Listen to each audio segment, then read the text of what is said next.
Hello children, आज हम लोग देखेंगे comparison of Biot Savart law with Coulomb's law. Biot Savart law और कूलम्ब्स लॉ में क्या कंपैरिजन है, मतलब दोनों में क्या सिमिलरिटी है, क्या डिसिमिलरिटी है। जैसा कि आप जानते हैं, इलेक्ट्रोस्टैटिक्स में हम लोग पढ़े थे इलेक्ट्रिक फील्ड के बारे में। इलेक्ट्रिक फील्ड कहां से डिराइव हुआ था? कूलम्ब्स लॉ से। तो कूलम्ब्स लॉ से निकलता है इलेक्ट्रिक फील्ड। फिर हम लोग करंट इलेक्ट्रिसिटी पढ़े, तो करंट इलेक्ट्रिसिटी में पढ़े मैग्नेटिक फील्ड, और मैग्नेटिक फील्ड कहां से निकलता है? बायोट-सेभार्ट लॉ से। तो यहां आपको कंपैरिजन पढ़ना है बायोट-सेभार्ट लॉ विथ कूलम्ब्स लॉ, मतलब बायोट-सेभार्ट लॉ का मैग्नेटिक फील्ड, कूलम्ब्स लॉ के इलेक्ट्रिक फील्ड में क्या सिमिलरिटी है, क्या डिसिमिलरिटी है। पहले हम लोग जरा दोनों देख लें कि दोनों वैल्यू होता क्या है। जैसे according to Coulomb's law, according to Coulomb's law electric field का वैल्यू होता है, इलेक्ट्रिक फील्ड यदि हम लोग लें स्मॉल इलेक्ट्रिक फील्ड, वहां पढ़े हैं 1/4 pi epsilon naught charge by are square, Q by are square. तो यहां चूंकि हम स्मॉल इलेक्ट्रिक फील्ड लिए हैं, तो यहां चार्ज भी स्मॉल ले लें, dq बाई आर स्क्वायर। तो कूलम्ब्स लॉ के अनुसार इलेक्ट्रिक फील्ड का वैल्यू हो गया 1/4 pi epsilon nought dq by are square, जहां dq हो गया स्मॉल चार्ज। और अकॉर्डिंग टू बायोट-सेभार्ट लॉ क्या कहता है? According to Biot Savart law magnetic field का वैल्यू हम लोग क्या देखे? मैग्नेटिक फील्ड dB का वैल्यू क्या देखे? μ0/4 पाई क्या है? IDL sine theta by are square, IDL sine theta by are square.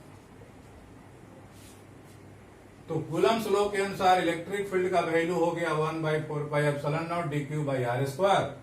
Biot Savart law के अनुसार मैग्नेटिक फील्ड का वैल्यू हो गया μ0/4 pi IDL sine theta by are square. दोनों को कंपेयर करना है। दोनों को कंपेयर करना है का मतलब हो गया इसका सिमिलरिटी पहले देखेंगे। दोनों के सिमिलरिटी करेंगे, दोनों में क्या सिमिलरिटी है। देखिए, यहां भी आर स्क्वायर है, यहां भी आर स्क्वायर है, मतलब यहां भी इनवर्स स्क्वायर लॉ फॉलो करता है, यहां भी इनवर्स स्क्वायर लॉ फॉलो करता है। तो कह सकते हैं both field depends upon inverse square law.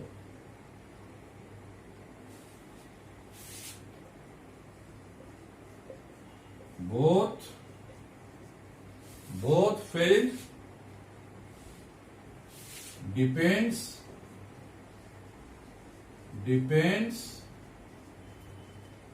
inversely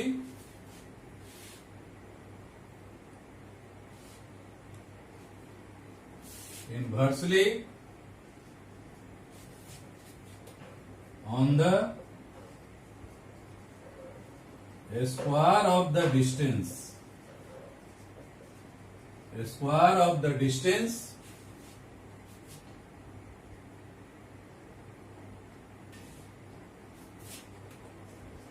from source। या इसी को हम लोग कहते हैं inverse square law. Electric field का सोर्स क्या है? चार्ज है। तो चार्ज से जो डिस्टेंस होता है पॉइंट का, उस डिस्टेंस के स्क्वायर का इनवर्सली प्रोपोर्शनल होता है। बायोट-सेभार्ट लॉ में जो मैग्नेटिक फील्ड है, इसका मैग्नेटिक फील्ड का सोर्स क्या है? करंट एलिमेंट है। तो करंट एलिमेंट से जो पॉइंट का जो डिस्टेंस है उस डिस्टेंस के स्क्वायर का इनवर्सली प्रोपोर्शनल होता है, तो कहता है both field depends inversely on the square of the distance from source. Source चाहे चार्ज हो चाहे करंट एलिमेंट हो, तो सोर्स से डिस्टेंस के स्क्वायर का इनवर्सली प्रोपोर्शनल होता है। इसी को हम लोग कहेंगे इनवर्स स्क्वायर लॉ। दूसरा क्या है? दूसरा है both are long range field. Both are long range field. चाहे इलेक्ट्रिक फील्ड हो चाहे मैग्नेटिक फील्ड हो, दोनों का जो रेंज होता है बहुत बड़ा होता है। इलेक्ट्रिक फील्ड का भी रेंज बहुत बड़ा है, मैग्नेटिक फील्ड का भी रेंज बहुत बड़ा है। थर्ड क्या है?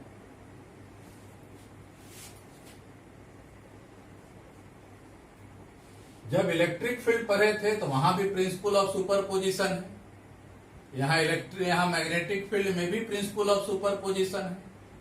मतलब चाहे इलेक्ट्रिक फील्ड वाला कूलम्ब्स लॉ हो चाहे मैग्नेटिक फील्ड वाला बायोट-सैभार्ट लॉ हो, दोनों है प्रिंसिपल ऑफ सुपरपोजिशन, दोनों में एप्लीकेबल होता है।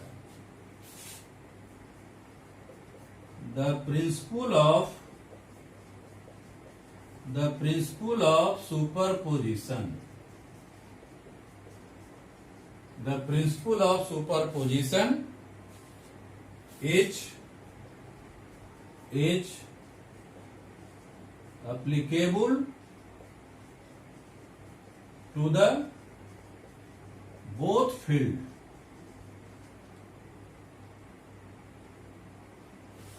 चाहे इलेक्ट्रिक फील्ड हो चाहे मैग्नेटिक फील्ड हो, दोनों के लिए प्रिंसिपल ऑफ सुपरपोजिशन एप्लीकेबल है। यह है इलेक्ट्रिक फील्ड और मैग्नेटिक फील्ड का सिमिलरिटीज। अब हम लोग डिसिमिलरिटी देखें या डिफरेंस देखें।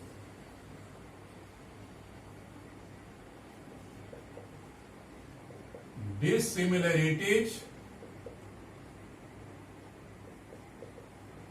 या इसी को हम लोग डिफरेंस भी कर सकते हैं। इलेक्ट्रिक फील्ड और मैग्नेटिक फील्ड में क्या डिफरेंस है?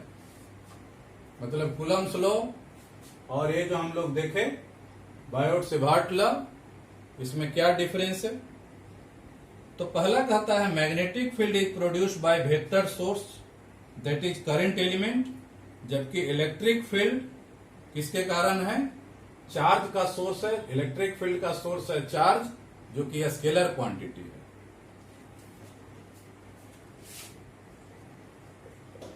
The magnetic field is produced, the magnetic field is produced by vector source,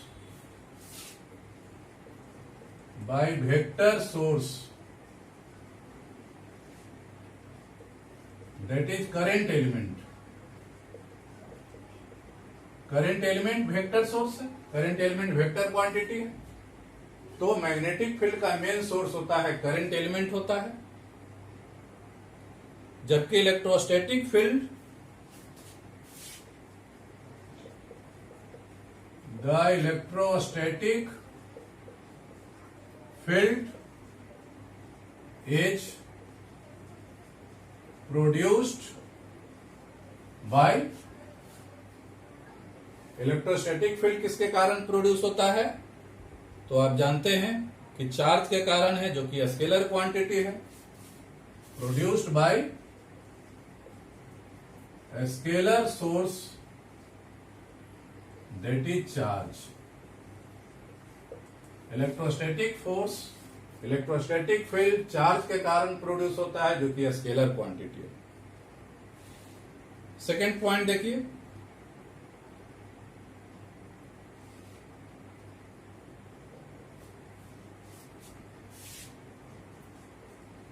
Coulomb's law में जो इलेक्ट्रिक फील्ड है, इलेक्ट्रिक फील्ड का डायरेक्शन क्या होता है? तो डिस्टेंस के अलोंग होता है। डिस्टेंस के डायरेक्शन में जो फोर्स का डायरेक्शन होता है, वही इलेक्ट्रिक फील्ड का भी डायरेक्शन होता है। The direction of electric field the direction of electric field is, electric field का क्या डायरेक्शन होता है? तो कहता है the direction of electric field is along the displacement vector,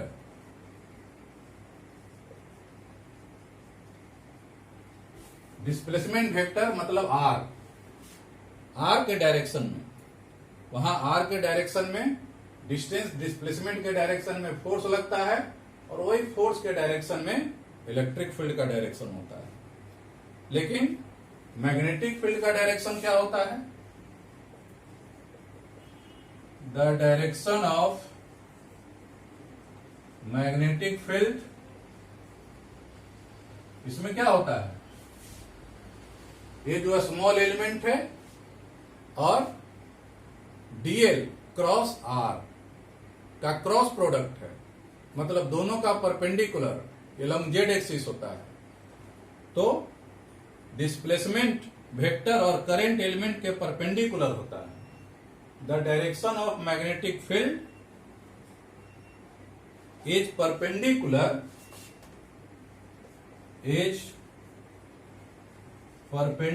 होता है, perpendicular to the displacement vector R and current element.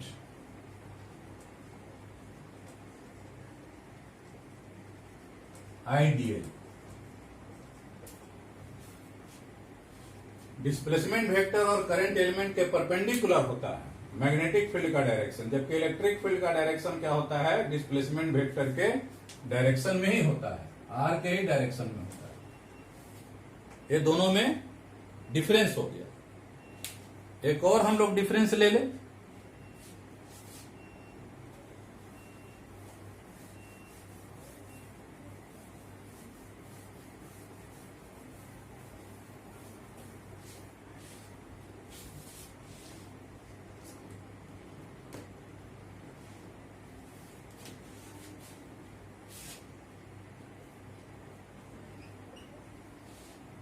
इसमें देखिए मैग्नेटिक फील्ड में है साइन थीटा के डायरेक्टली प्रोपोर्शनल होता है, जबकि इलेक्ट्रिक फील्ड में इस तरह एंगल पर डिपेंड नहीं करता है।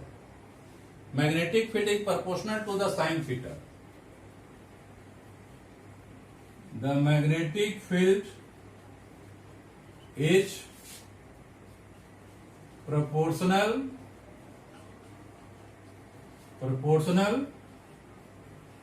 To the sine theta. यह मैग्नेटिक फील्ड में साइन थीटा होता है, साइन थीटा के डायरेक्टली प्रोपोर्शनल होता है। But Coulomb's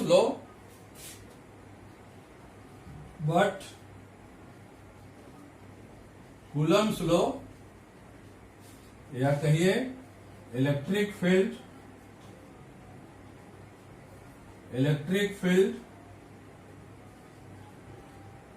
does not depend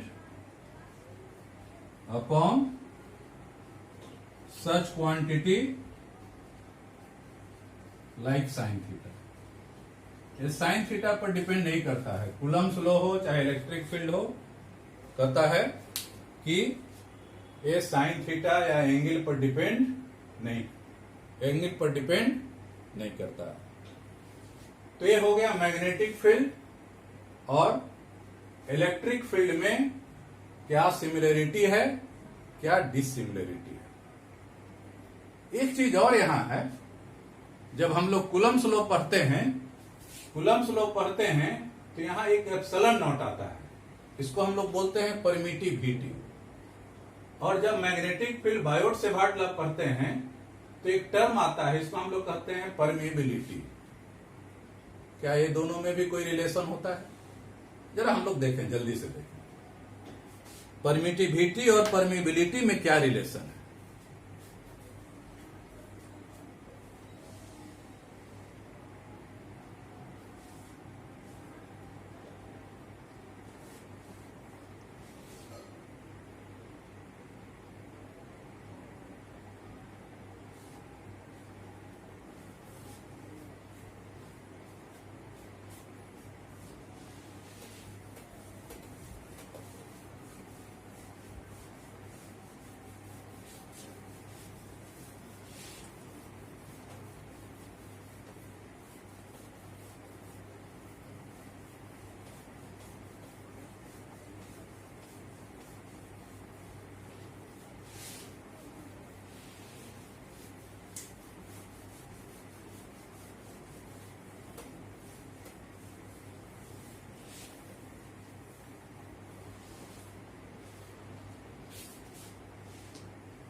relation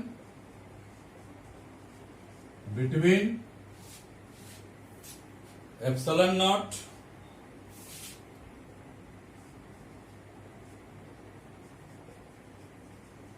absolute permittivity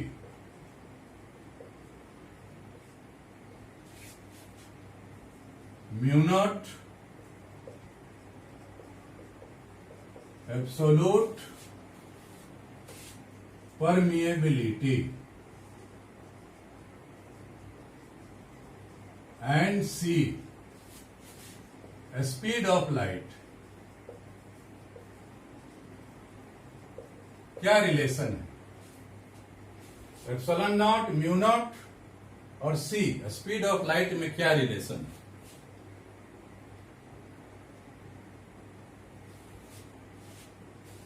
देखिए, पढ़े थे हम लोग 1/4 एप्सिलॉन नॉट का वैल्यू याद होगा। 1/4 एप्सिलॉन नॉट का वैल्यू क्या था? 9 × 10⁹। 1/4 एप्सिलॉन नॉट का वैल्यू है 9 × 10⁹। तो एप्सिलॉन नॉट का वैल्यू क्या हो जाएगा? 1/4 × 9 × 10⁹। एप्सिलॉन नॉट का वैल्यू हो गया 1/4 × 9 × 10⁹। और हम लोग अभी क्या पढ़े? म्यू नॉट बाई 4 कितना था? 10⁻⁻7। तो म्यू नॉट का वैल्यू हो जाएगा 4 × 10⁻⁻7। एप्सिलॉन नॉट का वैल्यू हो गया 1/4 × 9 × 10⁹ और म्यू नॉट का वैल्यू हो गया 4 × 10⁻⁻7। जरा हम लोग दोनों को मल्टीप्लाई कर दीजिए।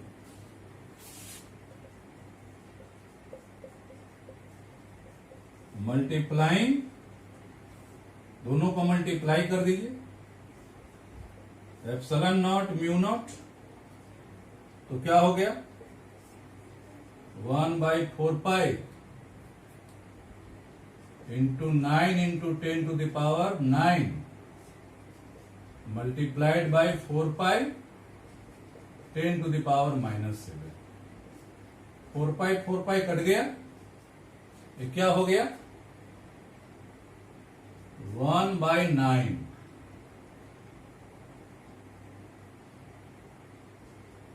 10⁻⁻7 10⁹ या इसको कह सकते हैं 1/9 × 10⁹ 16। तो एप्सिलॉन नॉट म्यू नॉट का वैल्यू हो गया 1/9 × 10⁻16 हो गया। और आप जानते हैं इसको हम लोग लिख सकते हैं 3 × 10⁸ का होल स्क्वायर लिख सकते हैं। चूंकि आप जानते हैं स्पीड ऑफ लाइट के बारे में, स्पीड ऑफ लाइट कितना होता है? c = 3 × 10⁸ मीटर पर सेकेंड। सब एसआई में लिया हुआ है, इसलिए यूनिट लिखने की जरूरत नहीं। तो c वैल्यू होता है स्पीड ऑफ लाइट, ये होता है मीटर पर second. Speed of light in vacuum होता है या फ्री स्पेस होता है। और ये सब भी हम लोग फ्री स्पेस में ही हम लोग ले रहे हैं, वैक्यूम में ही ले रहे हैं। तो इसको हम लोग लिख सकते हैं 1/ε0 म्यू नॉट = 1/c² या c² = mu naught epsilon not. c² हो गया mu naught epsilon not.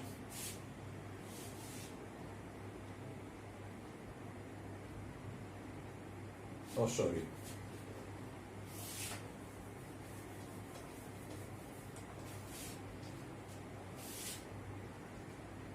Epsilon naught mu naught equal to हो गया 1/c², या c² इक्वल टू हो जाएगा 1/म्यू नॉट एप्सिलॉन नॉट, या c इक्वल टू हो गया 1/√म्यू नॉट एप्सिलॉन नॉट। यही है relation absolute permittivity, absolute permeability और स्पीड ऑफ लाइट का यही रिलेशन है।